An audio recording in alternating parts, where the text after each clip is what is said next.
Hi again, guys. This is the second video for this week, and I put these two together because both of these topics tend to be pretty straightforward and pretty simple. So, the notes that we're going to take this time around are called characteristics of quadratic graphs. And so now that we have learned how to graph these quadratic equations as parabolas in Desmos and see what they actually look like, we're going to look at some characteristics and maybe some vocabulary and definitions that are associated with that. So again, a little bit of review. If you will split your paper down the middle, let's just kind of talk about where we've been so far this year. So if you will think way, way back to what we started out the year with, we looked at linear equations. And if you're thinking, well, I don't ever remember calling it a linear equation, remember they were just straight lines, and so they followed the form y equals mx plus b. That should ring a bell. And in general they looked like this. So I'm just going to draw a little graph here.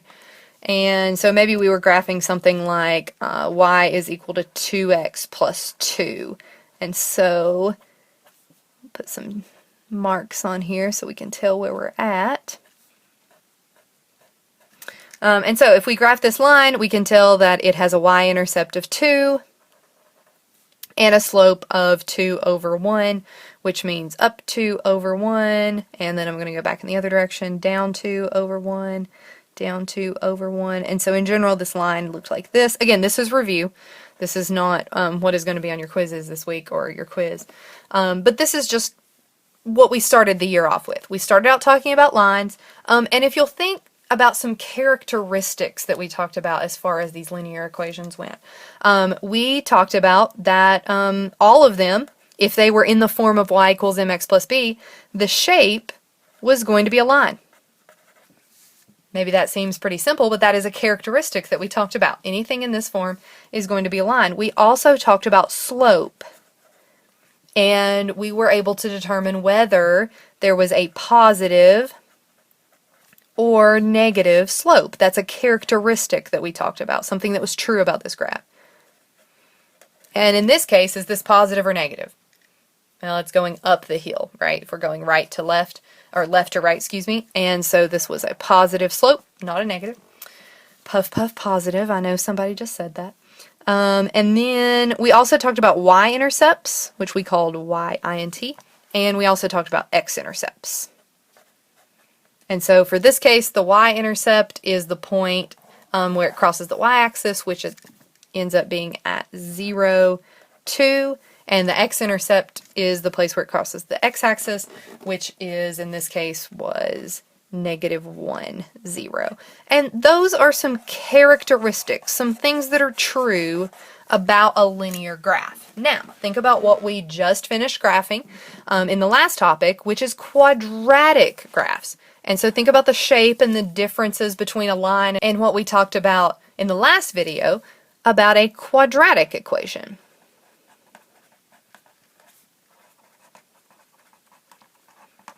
And how they are always in the form of ax squared plus bx plus c.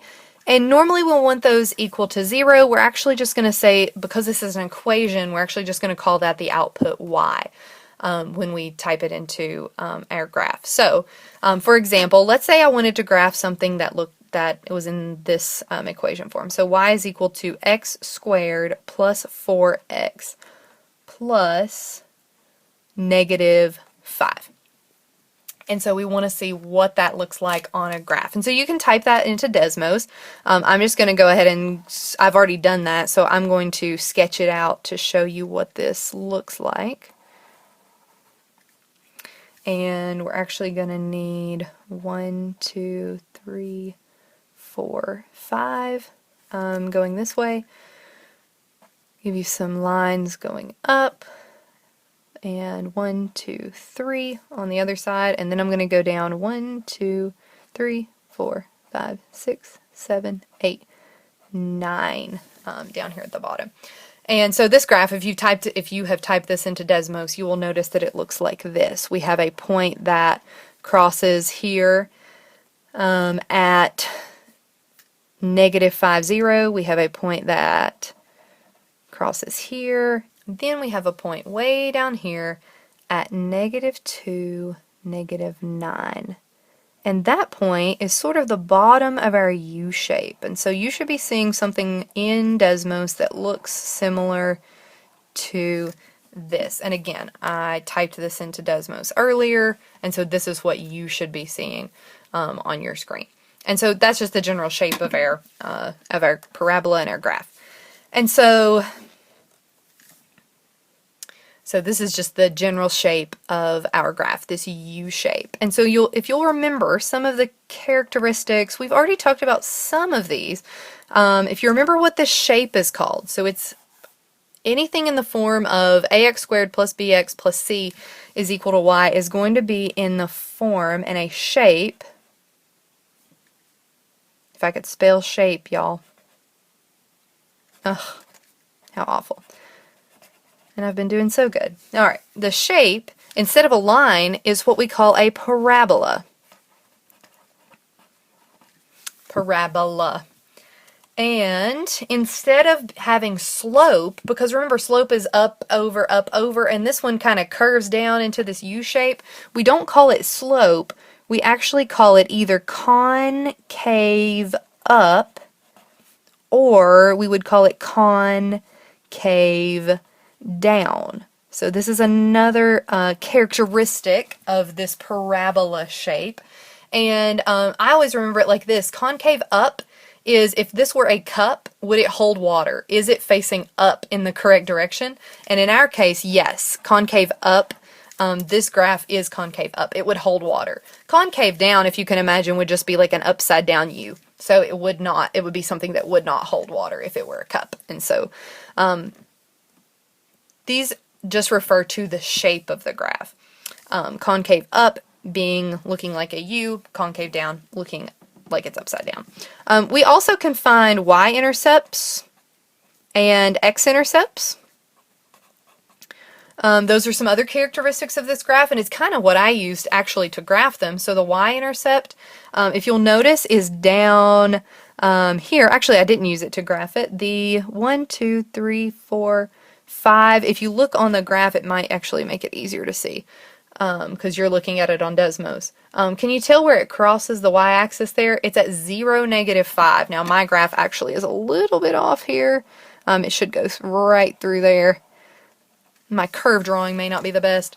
But if you look on Desmos, you can definitely tell that the y-intercept here, the point at which it crosses the y-axis, is at 0, -5. And so that's what I'll write down. That's another characteristic of my quadratic equation. Also x-intercepts, and so those are the ones I use to graph this. You can also get those from Desmos like we did in the last video. The x-intercepts here are -5, 0 on the x-axis and 1, 0. And so those are some other characteristics that we need to be able to pick out from this type of graph.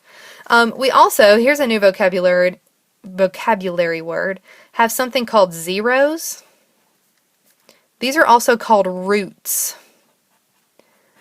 And they just refer to the x-intercepts. So you might, when I show you this, you might ask yourself, well, is this really any different than the x-intercept? So when I talk about a zero or a root, I'm talking about a solution. I'm talking about just the x-axis. Where is this thing crossing? And so we don't write it as a point. We actually just write zeros and roots as single numbers. So we look for where do they cross. They cross at -5 and the line crosses at 1. And so when we think about zeros, we're just looking at the numbers where they cross the x-axis. So that's called a zero or a root. We also have this number called the vertex. Now, if you think back to elementary school math, vertex is simply a point of something or a point at which something changes direction. So our vertex in our graph here is actually the point at which the curve starts going the other direction. It's this point that I use to help me graph. It's the very bottom of the graph where it changes direction to go back up.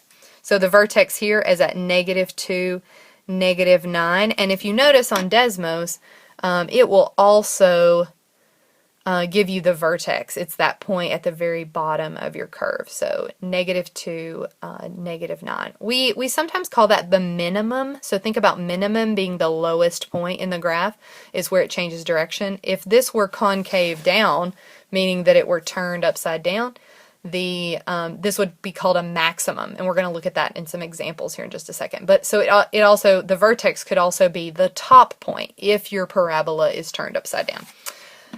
And then the last characteristic that we need to know is called the axis of symmetry. Now, the axis of symmetry is, if you think about what symmetry means, it means that it can fold on itself. And so if we look up here at this graph, think about a line that I would draw that would allow this graph to fold back onto itself. Because it's a U, it has this symmetrical shape. And so I'm going to draw this dotted line right down through the center of it.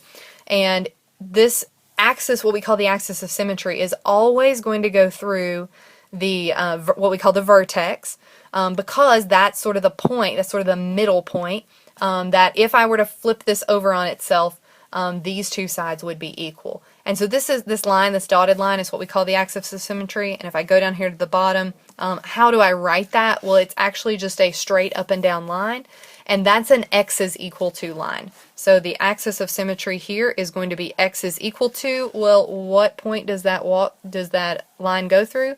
It goes through -2. And so the axis of symmetry is x is equal to -2. So use this list to remind yourself of, these are some of the characteristics, so the shape, the concave up or down, the y-intercept, the x-intercept, the zeros or the roots, the vertex, the axis of symmetry. We're going to look at some other examples. I'm going to pull up Desmos on my actual computer screen, and we're going to type in a few more examples and see if we can name all of these characteristics of our graph. Alright, so we're going to type in a few more examples, and we're just going to kind of go down that list of characteristics, and we're going to make sure that we're able to name all of the characteristics and answer questions about them. So the first example, you're going to be given an equation, and so let's say you're asked to name some characteristics of y is equal to x squared minus x minus 6. Okay, and so we're going to kind of just go down the list of what exactly is happening here, what are the characteristics about this particular graph. So first of all, shape is a parabola. As long as the equation has an x squared, an x, and a number in it, it's going to be a parabola. So shape is a parabola. Concave up or down. So can this hold water if you pour into it? Yes, it's opening up, and so we call this concave up.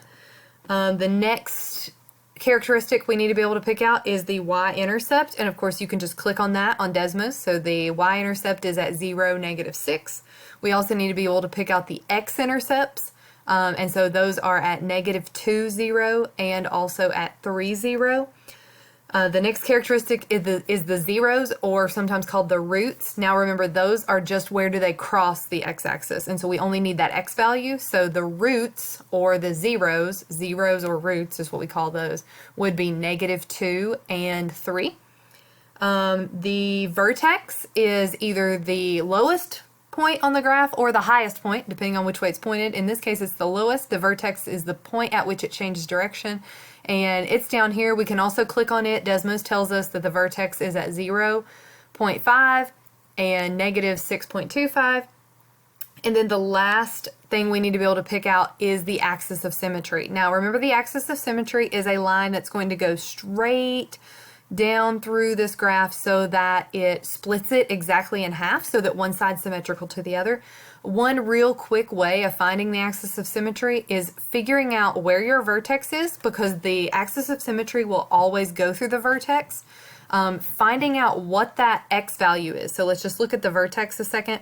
The x value is 0.5, and if I go over here on the side and I type in x is equal to 0.5, Notice that that gives me a line straight through the middle of my graph, which is the vertex. And so a quick way of finding that axis of symmetry is always just to kind of look at your vertex and figure out what is the x coordinate.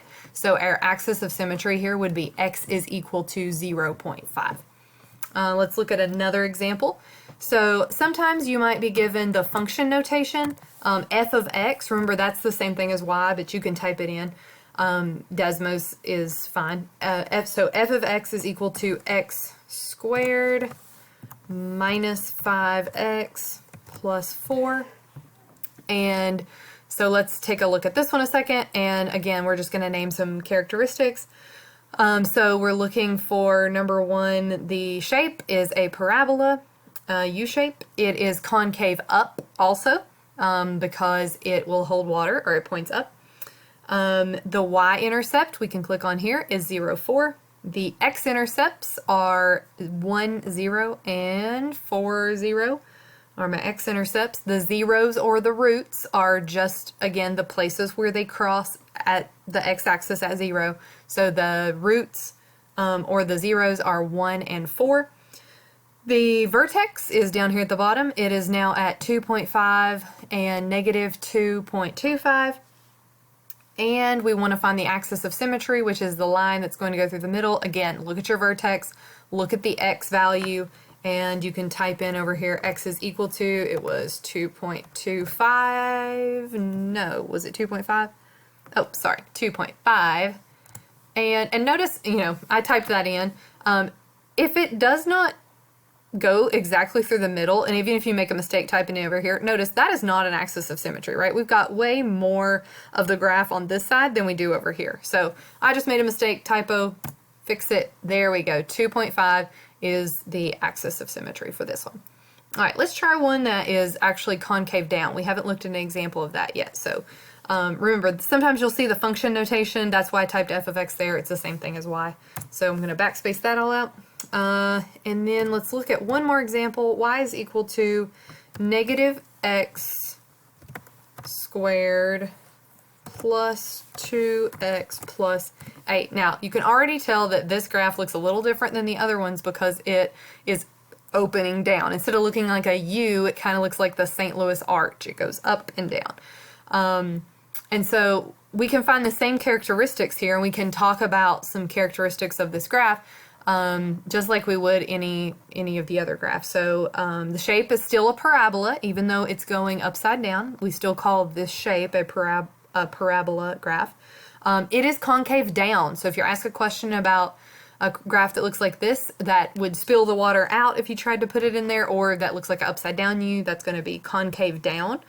You can still find the y-intercepts, of course, click on them, 0, 8 in this case. The x-intercepts are still here. It's at negative 2, 0, and 4, 0.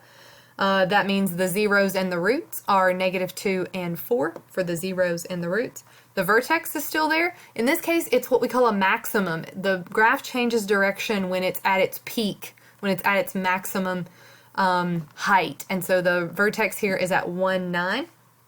And the axis of symmetry, again, it's going to be a line that goes straight through that vertex. And so we look at the x value.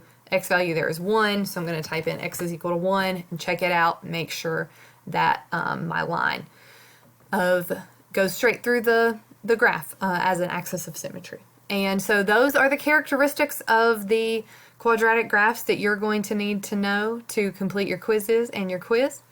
And that is our topic for this week.